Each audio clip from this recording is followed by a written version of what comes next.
नमो नमः।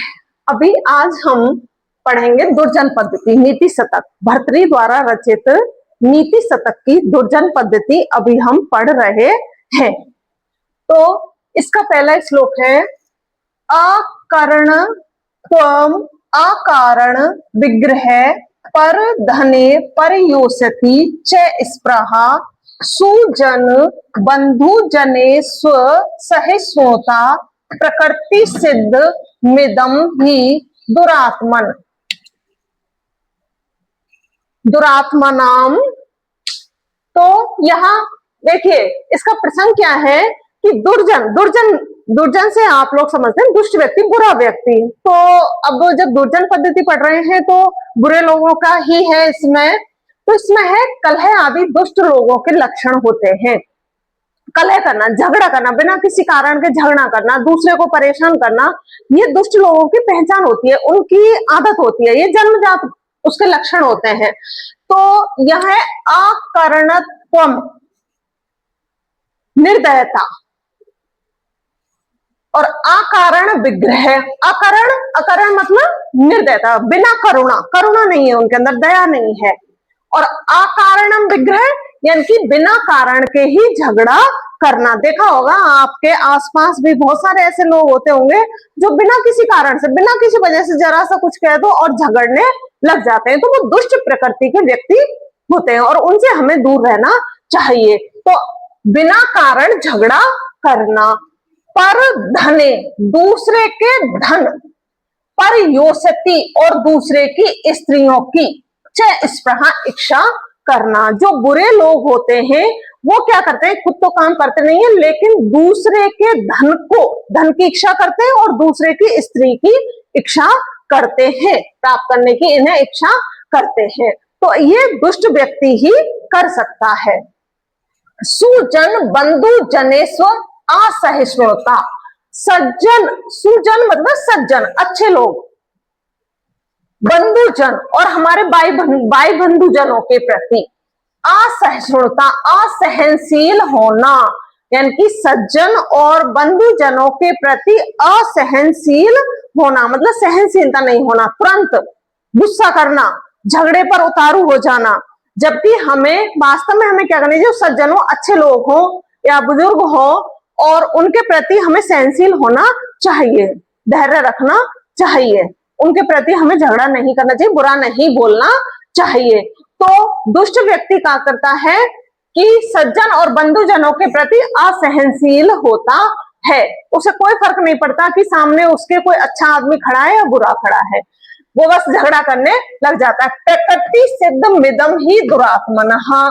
ये दुष्ट लोगों में ये गुण स्वभाव से ही होते हैं। कहने का मतलब है कि दुष्ट लोगों में स्वभाव से ही, जन्मजात ही कोई व्यक्ति बुरा पैदा होता है और वो हमेशा बुरा ही बना रहता है। अब यहाँ पर भर्तृहरि ने बुरे जो दुष्ट व्यक्ति है उसकी ये पहचान बताई है। क्या पहचान बताई है कि उसको मतलब कट्टर होना, निर्दयी होना, दया नहीं होना, बिना किसी कारण के झगड़ा करना, बंधुजनों, अपने भाई बंधुजन और सज्जन या बुजुर्ग लोग उनके प्रति असहनशील होना, यानी कि उनके प्रति भी दया नहीं रखना। तो ये क्या है, और दूसरे के धन की मतलब दूसरे के धन को लेने की इच्छा करना, दूसरे की स्त्री पर बुरी नजर डालना, ये दुष्ट लोगों के लक्षण होते हैं। अब इसमें यहाँ पर क्या है, छंद है हमारा दुरत विलंबित छंद है, दुरत विलंबित नभो भरौ। इसमें 12 गण होते हैं दुरत विलंबित में। तो अगला हमारा श्लोक है, दुष्ट व्यक्ति क्या होता है, जाड्यम हीरेयमति गण्यते, हमने थोड़े छोटे लिखे हैं, व्रत रुचौ दंभ सुचौ केतवम सूरे निगृणता मुनौ विमतता दैन्यम प्रियलापनी तेजस्विन्य अवलिप्तता मुखरता वक्र शक्ति स्थिरे तत् को नाम गुणो भवेत से गुणिना यो दुर्जनई न अंकितः। इसमें है कि अच्छे लोगों के ऐसा कौन सा, मतलब अच्छे लोगों का ऐसा कौन सा गुण है जो दुष्ट लोगों के द्वारा कलंकित नहीं किया गया है, या गुणों में भी बुराई निकालना, ये दुष्ट लोगों की आदत होती है। तो यहाँ पर हमारा प्रसंग है कि दुष्ट व्यक्ति दूसरों के गुणों पर दोषारोपण करते हैं। दूसरे व्यक्ति, जो दुष्ट व्यक्ति होते हैं, वो दूसरे व्यक्तियों के गुणों में भी दोषारोपण करते हैं, दोष निकाल ही लेते हैं, गुणों में भी बुराई निकाल लेते हैं, अच्छाइयों में बुराई निकाल लेते हैं।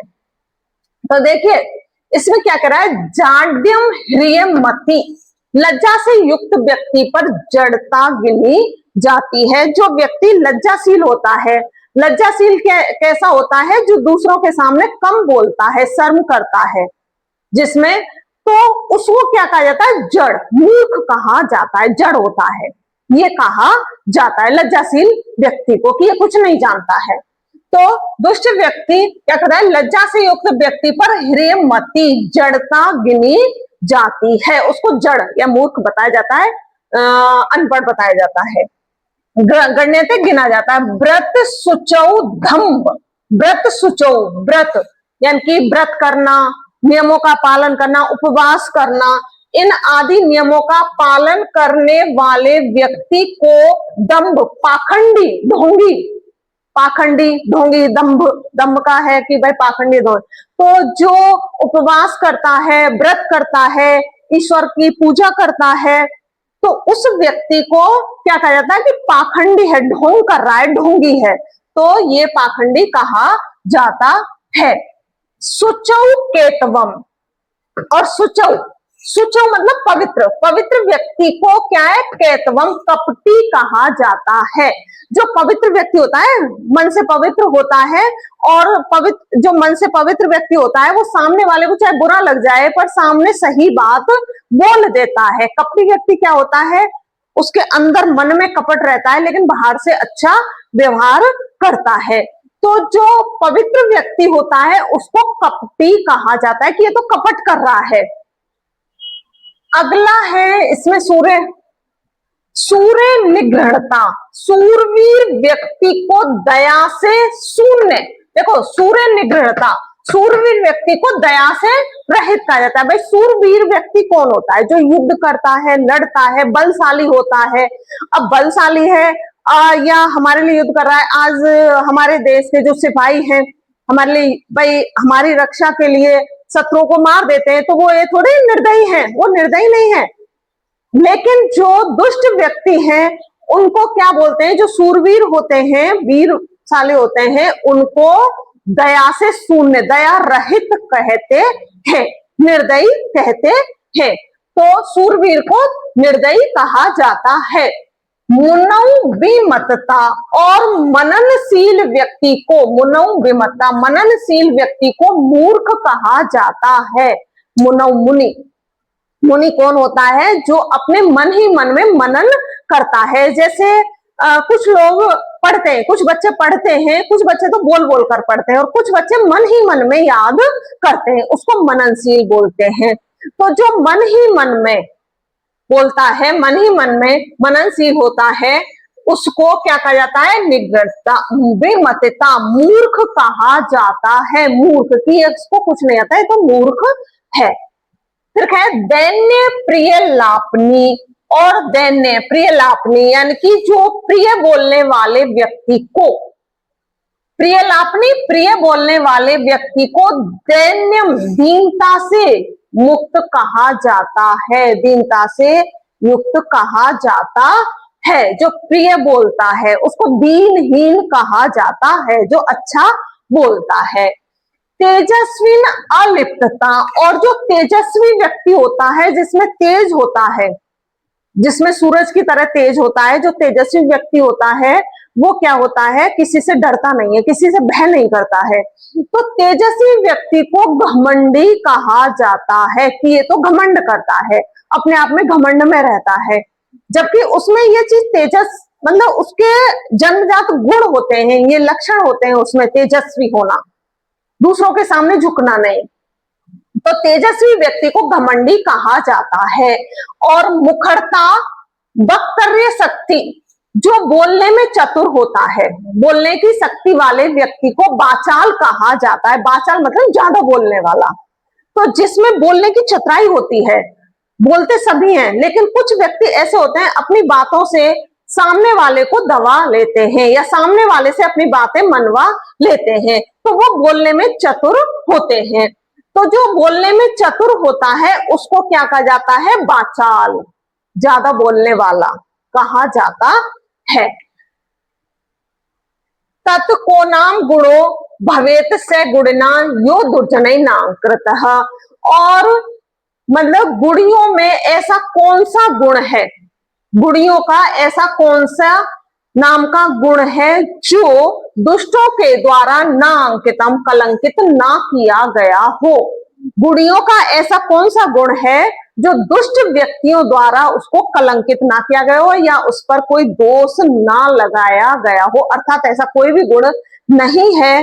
मतलब जो दुष्ट व्यक्ति होते हैं उनको अच्छे लोगों की हर अच्छाई या हर अच्छी चीज बुरी लगती है, हर अच्छाई में बुराई नजर आती है, ये दुष्टों का स्वभाव होता है। यहाँ पर ऐसा भर्तृहरि बोल रहे हैं। और कभी कभी ऐसा होता है कि व्यवहारिक जीवन में भी हम ऐसे लोगों को देखते हैं, जानते हैं कि वास्तव में कुछ लोग ऐसे होते हैं जो दूसरों से ईर्ष्या करते हैं या दूसरों की अच्छाइयों में भी बुराई निकालने की कोशिश करते हैं, तो ये दुष्ट व्यक्ति होते हैं। इस श्लोक में शार्दूल विक्रीडतम छंद है, इसमें छंद है शार्दूल विक्रीडतम और स्वभावोक्ति अलंकार है। इसमें स्वभावोक्ति अलंकार है इस श्लोक में। अब हम अगला श्लोक पढ़ेंगे। देखिए, लोभस चेद गुणेन किम पिसुनता यद अस्ति किम पातकै सत्यम चेत तपसा च किम शुचि मनो यद अस्ति तीर्थेन किम सौजन्यम यदि किम गुणै सुमहिमा यद अस्ति किम मंडलै सद विद्या यदि किम धनैर अपयसो यद अस्ति किम मृत्युना। तो यहाँ पर क्या कह रहा है? भर्तृहरि कह रहे हैं कि ऐसे यदि मनुष्य में, मतलब मनुष्य के खुद के अंदर ही बुराई होती है, अगर मनुष्य अपनी बुराइयों को खत्म कर दे तो वो अच्छा आदमी बन जाएगा, और अपनी बुराइयों को खत्म नहीं करेगा तो वो बुरा आदमी बन जाएगा, क्योंकि हर इंसान में अच्छाई और बुराई होती है। तो यहाँ कह रहा है कि लोभस चेद गुणेन, यदि मनुष्य में लोभ और लालच है तो गुणेन किम पिसुनता, तो अन्य किसी दोष की क्या आवश्यकता। चेद अगुणेन, लोभ है तो अन्य किसी गुण की या दोष की क्या आवश्यकता है। मनुष्य के अंदर यदि लोभ लालच है, मनुष्य के अंदर लोभ या लालच है तो अन्य किसी दोष की कोई आवश्यकता नहीं है, क्योंकि लालची व्यक्ति हमेशा दुख ही पाता है। किम पिसुनता यदि पातकई, और यदि मनुष्य के पास पिसुनता चुगलखोर है, मनुष्य चुगलखोर है तो पातकई, किम अन्य पाप की क्या जरूरत है उसको, जरूरत, क्योंकि चुगलखोरी इस संसार में सबसे बड़ा पाप माना गया है, इसलिए हमें दूसरों की चुगली कभी नहीं करनी चाहिए। दूसरा कैसा है, क्या है, हमें इससे मतलब नहीं होना चाहिए। तो यदि मनुष्य के पास चुगलखोरी है तो उसे पाप की क्या आवश्यकता, क्योंकि वो बहुत बड़ा पाप कर रहा है। किसी की अगर हम चुगली कर रहे हैं तो हम बहुत बड़ा पाप कर रहे हैं, इसलिए चुगली नहीं करनी चाहिए। सत्यम चेत तपसा, यदि मनुष्य के पास सत्य है, सत्य जो सच बोलने वाला है, तो उसको तपसा, तपस्या की क्या आवश्यकता, क्योंकि सच बोलना आज के इस कलयुग में, सत्य बोलना, सच बोलने वाला व्यक्ति समझो सबसे बड़ी तपस्या कर रहा है, क्योंकि इस संसार में ज्यादातर लोग झूठ ही बोलते हैं, झूठ पर ही टिके रहते हैं, क्योंकि कलयुग तो झूठ की दुनिया है। तो इसलिए मनुष्य के पास यदि सत्य है तो उसको अन्य किसी तपस्या की आवश्यकता नहीं है, अगर वो सच बोल रहा है। और यदि किम शुचि मनो यदस्ति तीर्थेन किम, यदि मनुष्य का, शुचि मतलब पवित्र मन है, यदि मनुष्य का हृदय मन पवित्र है, स्वच्छ है, तो यदस्ति तीर्थेन किम, तो अन्य तीर्थों से क्या, मतलब यदि मनुष्य का मन पवित्र है, दूसरों के, अपने मन में दूसरों के लिए बुराई नहीं रखता है, तो उसको किसी तीर्थ पर जाने की आवश्यकता नहीं होती है, वो सबसे बड़ा पुण्य होता है उसका। तो मनुष्य का यदि मन पवित्र है, कहते हैं ना मन काला, काला मन, तो काला मन बुरे व्यक्ति का होता है और सफेद मन अच्छे व्यक्ति का होता है। तो मन स्वच्छ है, हृदय स्वच्छ है, तो उसको किसी तीर्थ पर जाने की आवश्यकता नहीं है। सौजन्यम यदि किम गुणई, यदि मनुष्य के पास सज्जनता है, तो दया, क्षमा, परोपकार आदि गुणों की क्या आवश्यकता, क्योंकि सज्जन व्यक्ति में अपने आप ही ये गुण होते हैं। यदि व्यक्ति में सज्जनता है, व्यक्ति सज्जन है, तो उसको दया, परोपकार, क्षमा आदि गुणों की आवश्यकता नहीं है, क्योंकि उसमें ये गुण स्वयं ही होते हैं। सुमहिमा यदस्ति किम मंडनई, और यदि मनुष्य में सुमहिमा यश है, मनुष्य की कीर्ति है, कीर्ति चारों तरफ फैले, कीर्ति हमारी, यश का हमारा कब फैलता है, जब हम अच्छे कार्य करते हैं। यदि हमारी कीर्ति सब जगह फैली हुई है, तो हमें अलंकारों की, मंडनई, मंडन मतलब अलंकार, अलंकार यानी कि आभूषण, तो आभूषणों की क्या आवश्यकता, क्योंकि हमारी कीर्ति, हमारा यश ही हमारा सबसे बड़ा आभूषण होता है। मनुष्य कीर्ति यश फैला हुआ है, तो उसको आभूषण पहनने की आवश्यकता नहीं है। सद्विद्या यदि किम धनई, और यदि मनुष्य के पास सद्विद्या है, अच्छी विद्या है, श्रेष्ठ विद्या है, तो धन की क्या आवश्यकता, क्योंकि अच्छी विद्या है तो उससे वो अपने आप धन कमा ही लेगा, उसको किसी धन की आवश्यकता नहीं है, क्योंकि अच्छी विद्या, श्रेष्ठ विद्या सबसे बड़ा धन होता है। अपयश यद्यस्ति किम मृत्युना, और यदि मनुष्य के पास अपयश है, अपयश बुराई, उसकी बदनामी है, तो मृत्युना किम, मृत्यु की क्या आवश्यकता। कहते हैं ना, जब कोई मनुष्य कोई बुरा कार्य करता है, बुरा कार्य करता है, तो उसका जो अपयश है चारों ओर फैल जाता है, वो घर से बाहर निकलने लायक भी नहीं रहता, जो क्या है, मौत से भी बुरा होता है। तो मनुष्य को यदि अपयश है, मनुष्य के पास कोई बुराई है, तो उसको मृत्यु से भी बढ़कर है, तो उसको मरने की आवश्यकता है, क्योंकि मर के तो व्यक्ति एक बार खत्म हो जाता है, लेकिन उसके पास कोई बदनामी का दाग उसमें लगा हुआ है, तो वो व्यक्ति रोज मरता है, जी जी कर रोज मरता है। इसलिए हमें ऐसा कार्य नहीं करना चाहिए जिससे हमारी बदनामी हो, हमारा अपयश फैले। तो यहाँ पर क्या कह रहे हैं भर्तृ, भर्तृ कह रहे हैं कि मनुष्य के अंदर खुद ही अच्छे गुण हैं और खुद ही बुरे गुण हैं। भाई यदि मनुष्य के पास लोभ लालच है, मनुष्य के पास लोभ लालच है, तो उसको अन्य किसी दोष की आवश्यकता ही नहीं है, क्योंकि ये उसमें बहुत बड़ा दोष होता है, उसकी बुराई होती है लालच करना। और यदि मनुष्य के पास चुगलखोरी है, मनुष्य चुगलखोरी करता है, चुगली करता है, तो उसको अन्य पाप की आवश्यकता नहीं, क्योंकि चुगली करना सबसे बड़ा पाप होता है। और यदि मनुष्य के पास सत्य है, सच बोलता है, तो उसको किसी तपस्या की आवश्यकता ही नहीं होती है। और यदि मनुष्य का मन पवित्र है, तो उसको किसी तीर्थ में या किसी पवित्र नदी में कहीं भी स्नान करने की आवश्यकता नहीं होती है, क्योंकि मन पवित्र है तो अपने आप ही मनुष्य पवित्र होगा। और यदि मनुष्य के पास सज्जनता है, सज्जन है मनुष्य, तो दया, परोपकार और क्षमा आदि गुणों की आवश्यकता नहीं, क्योंकि ये गुण उसमें अपने आप ही होते हैं।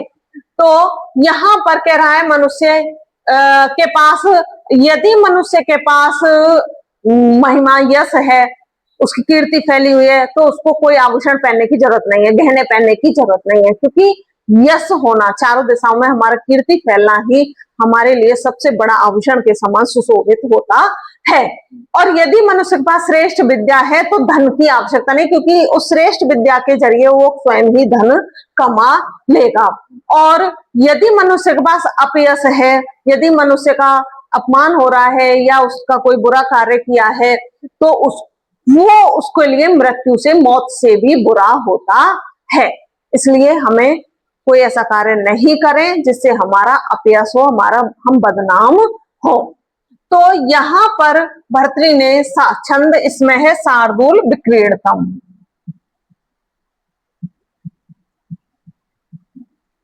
इसमें शार्दूल विक्रीड़तम छंद है। अगला श्लोक हम करते हैं। मौनान्मूक प्रवचन पटु बातुलो जल्पको वा भ्रष्ट पार्श्वे वसति च सदा दूरतश्चा अप्रगल्भः क्षान्त्या भीरु यदि न सहते प्रायसो न अभिजात सेवा धर्म परम गहनो योगिनाम अपि अगम्य। यहाँ पर भर्तृ कह रहे हैं कि सेवा धर्म सबसे कठिन होता है।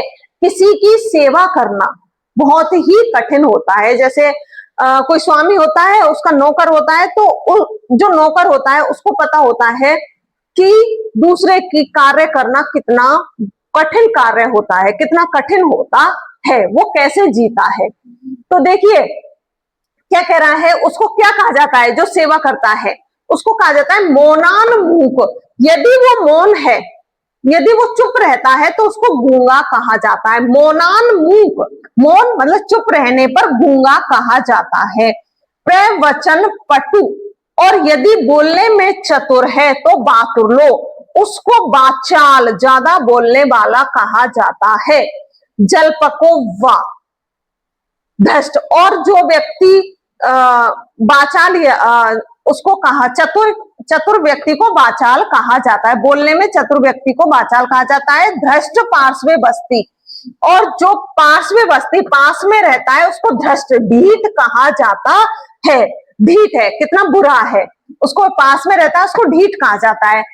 चे सदा दूरतश्चा प्रगल्भ, और कोई यदि दूर रहता है तो उसको अप्रगल्भ, अव्यवहारिक कहा जाता है, काम से बचने वाला कहा जाता है। यदि कोई स्वामी से दूर रहता है तो उसको काम से बचने वाला, कामचोर कहा जाता है। क्षान्त्या भीरु यदि न, और यदि व्यक्ति क्षमाशील है, क्षान्त्या क्षमाशील है तो भीरु डरपोक कहा जाता है, उसको डरपोक कहा जाता है। ना सहते प्रायसो, और यदि व्यक्ति सहन नहीं करता है, किसी की सहनशील नहीं होता है तो उसको ना अभिजातः, अच्छे कुल में उत्पन्न नहीं कहा जाता, कहना नीच कुल का है, नीच कुल का है इसलिए सहन नहीं कर रहा है।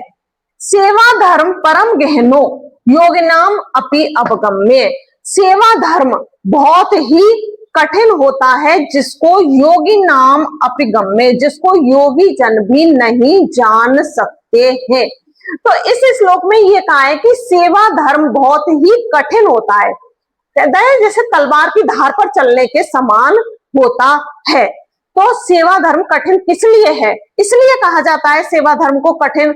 यदि नौकर चुप रहता है तो उसको गूंगा कहा जाता है, और यदि वो ज्यादा बोलता है तो बाचाल कहा जाता है, और यदि वो दूर रहता है तो उसको क्या कहते हैं, कामचोर कहा जाता है। यदि वो पास रहता है तो उसको ढीठ कहा जाता है, निकम्मा कहा जाता है, और यदि वो क्षमाशील है तो उसको डरपोक कहा जाता है कि तो डरपोक है इसलिए डर जाता है, इसलिए कुछ नहीं कहता है।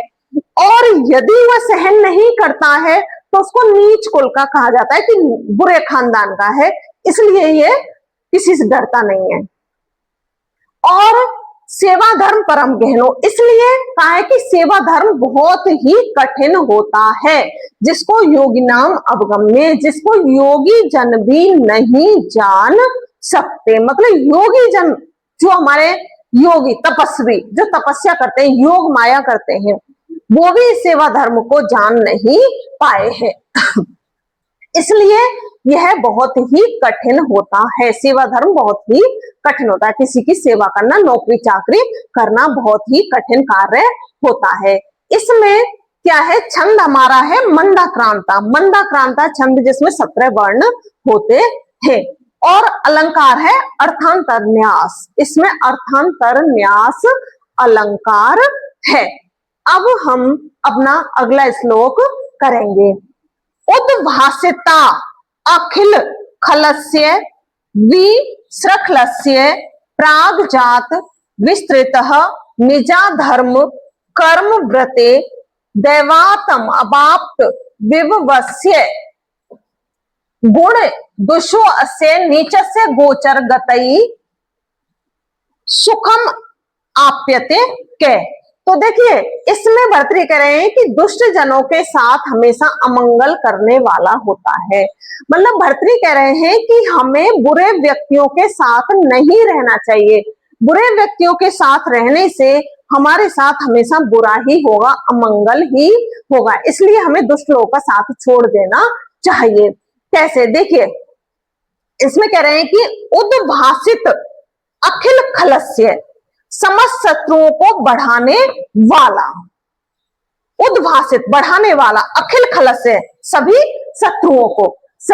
शत्रुओं को बढ़ाने वाला, क्योंकि जो बुरा व्यक्ति होते हैं उसके शत्रु ही होते हैं, उसके साथी नहीं होते, कोई मित्र नहीं होता, बुरे व्यक्ति का सभी शत्रु होते हैं, दुश्मन होते हैं। तो ये क्या है, समस्त शत्रुओं को बढ़ाने वाला होता है। खलस्य, खलस्य मतलब बुरे व्यक्तियों को। विसृखलस्य प्रागजातः, उद्दंड, उद्दंड मतलब विधि निषेध को ना मानने वाला।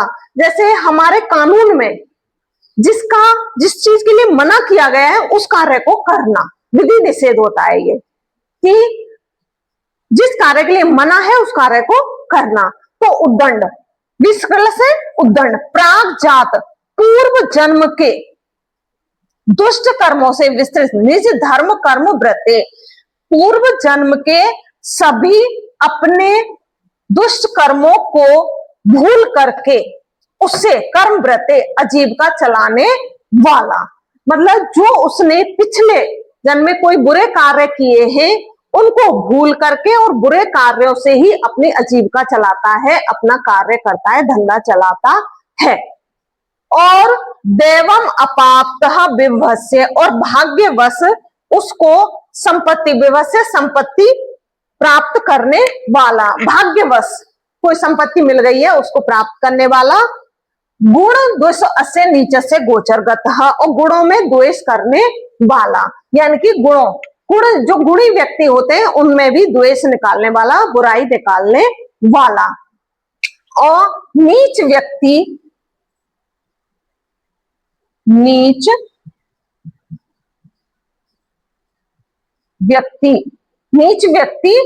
की दृष्टि, गोचर गते दृष्टि या नजर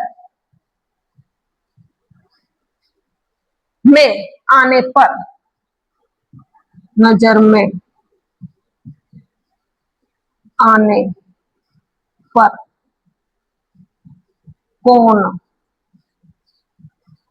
व्यक्ति सुखी हो सकता है, अर्थात कोई भी नहीं।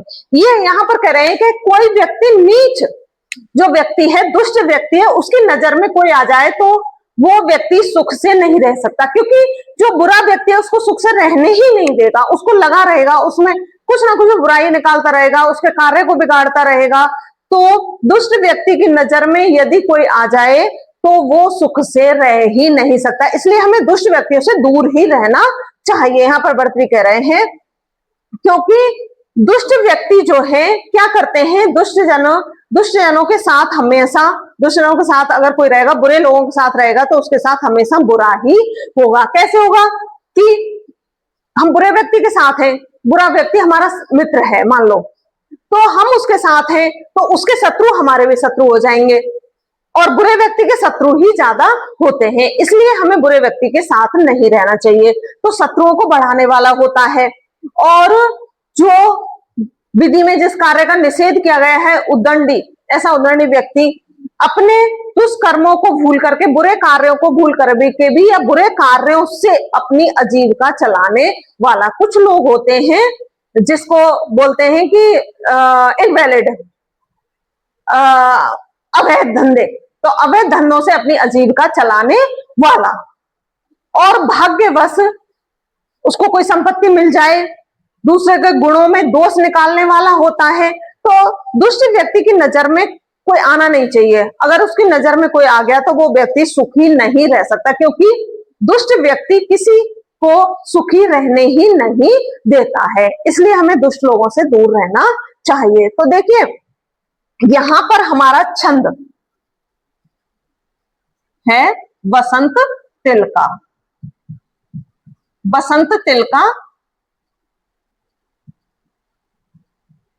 छंद है जिसमें 14 वर्ण होते हैं। तो ये हमारा श्लोक हो गया पूरा। अब अगला श्लोक हम करते हैं, ये बहुत ही प्रसिद्ध श्लोक है भर्तृहरि का, जो हम अब श्लोक हम कर रहे हैं ये बहुत प्रसिद्ध है।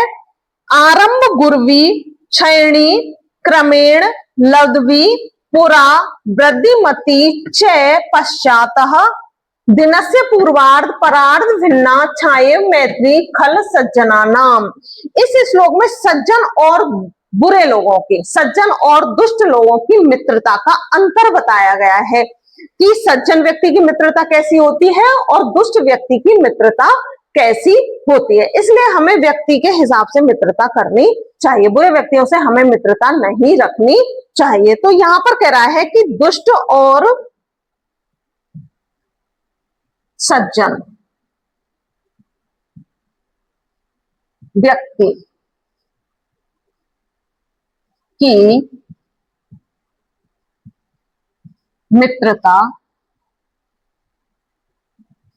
वृक्ष की छाया की तरह होती है। भाई दुष्ट और सज्जन व्यक्ति की मित्रता वृक्ष की छाया की तरह होती है। तो देखिए दुष्ट व्यक्ति की मित्रता दिन के पूर्वार्ध, दिन का पूर्वार्ध होता है हमारा दोपहर से पहले का समय। पूर्वार्ध मतलब दोपहर से पहले, दोपहर से पहले का समय। पूर्वार्ध, दिन के पूर्वार्ध की छाया,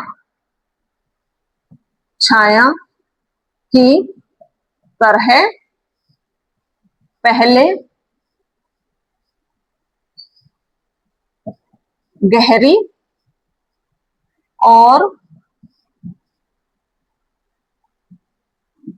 धीरे धीरे कम होने वाली, और सज्जन व्यक्ति की, सज्जन व्यक्ति की मित्रता दिन के उत्तरार्ध यानी कि दोपहर बाद, उत्तरार्ध की छाया की तरह पहले कम फिर बाद में धीरे धीरे बढ़ने वाली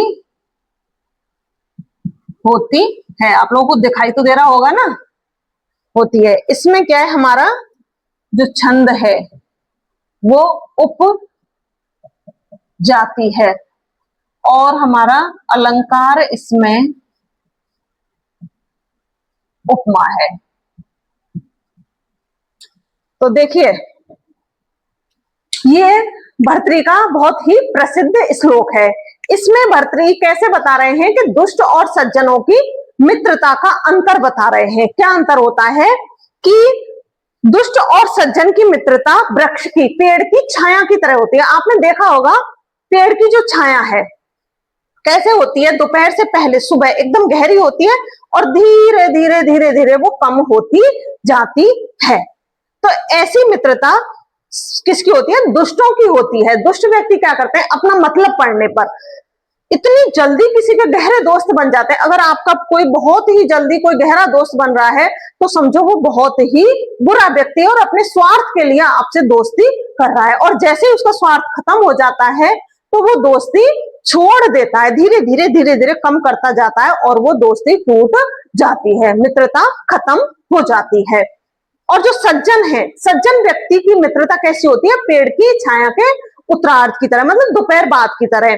पहले कम होती है धीरे धीरे, क्योंकि अच्छा व्यक्ति शुरू में किसी पर विश्वास ही नहीं करता है, विश्वास नहीं करता है, और वो जब व्यक्ति को धीरे धीरे उसके साथ रहता है, जान पहचान लेता है, उसको परख लेता है, तब वो मित्रता धीरे धीरे बढ़ती है और फिर बाद में गहरी होती है। तो सज्जन व्यक्ति की जो मित्रता है दोपहर बाद के पेड़ की छाया की तरह है, जो पहले कम होती है और फिर धीरे धीरे बढ़ती जाती है। तो अब आपको ये दुष्ट और सज्जन व्यक्ति की मित्रता का अंतर पता चल गया होगा कि आरंभ गुरवी क्षयणी क्रमेण। आरंभ गुरवी, देखो प्रारंभ में, गुरवी गहरी, क्षयण क्रमेण, और क्रम से क्षयण क्षीण होती हुई, कम होती हुई। तो प्रारंभ में गहरी और धीरे धीरे कम होती हुई जाती हुई, लब्धवी पुरा वृद्धिमती च पश्चात। और ये होती है दुष्ट की मित्रता दिन से पूर्वार्ध, दिन के पूर्वार्ध की तरह। यहां से और ये एक साथ है कि आरंभ गुरवी क्षयणे क्रमेण और दिन से पूर्वार्ध की तरह खल दुष्ट व्यक्ति की मित्रता होती है, और फिर क्रमेण लब्धवी पुरा वृद्धिमती च पश्चात। ये कह रहा पहले लब्धवी बहुत कम होती है लेकिन पश्चात बाद में वृद्धिमती बढ़ती जाती है। ऐसी मित्रता होती है परार्ध भिन्ना छाएव, दिन के परार्ध की तरह, मतलब दोपहर बाद की तरह सज्जना नाम सज्जनों की मित्रता होती है। ये है श्लोक का, हमने अभी आपको एक एक शब्दार्थ करके इसका अर्थ बताया है कि प्रारंभ में पेड़ की छाया की तरह, प्रारंभ में गहरी और बाद में धीरे धीरे कम होती हुई दुष्ट की मित्रता होती है, और पहले कम और धीरे धीरे वृद्धिमती यानी कि वृद्धि को प्राप्त होती हुई उत्तरार्ध की तरह, दिन के उत्तरार्ध की तरह सज्जनों की मित्रता होती है। तो ये आपको दुष्ट और सज्जन व्यक्ति की मित्रता का अंतर पता चल गया होगा। तो अब आप लोगों को क्या करना है? व्यक्ति को जांच परख के पहचान करके उससे मित्रता करनी चाहिए। एकदम ऐसे नहीं कि बस कोई मिला बहुत अच्छा लगा और एकदम गहरी दोस्ती हो गई, नहीं, हमें ऐसे नहीं करना चाहिए। व्यक्ति को जांच परख के उससे दोस्ती करनी चाहिए। आजकल तो वैसे ही इतने फ्रॉड चल रहे हैं, तो मित्रता, सच्चा मित्र होना तो बहुत ही मुश्किल कार्य है। अब इसमें देखिए छंद क्या है हमारा? उपजाति है, क्योंकि इसमें उपजाति छंद क्या होता है? इंद्र वज्रा उपेंद्र वज्रा का मिश्रण होता है। तो इसमें उपजाति छंद है, दोनों अलंकार है उपमा, क्योंकि यहाँ उपमा दी गई है पेड़ की छाया की तरह, सज्जन और दुष्टों की मित्रता की उपमा की गई है। तो ये हमारा हो गया नीति शतक की दुर्जन पद्धति। अभी इसमें और आगे श्लोक करेंगे। धन्यवाद।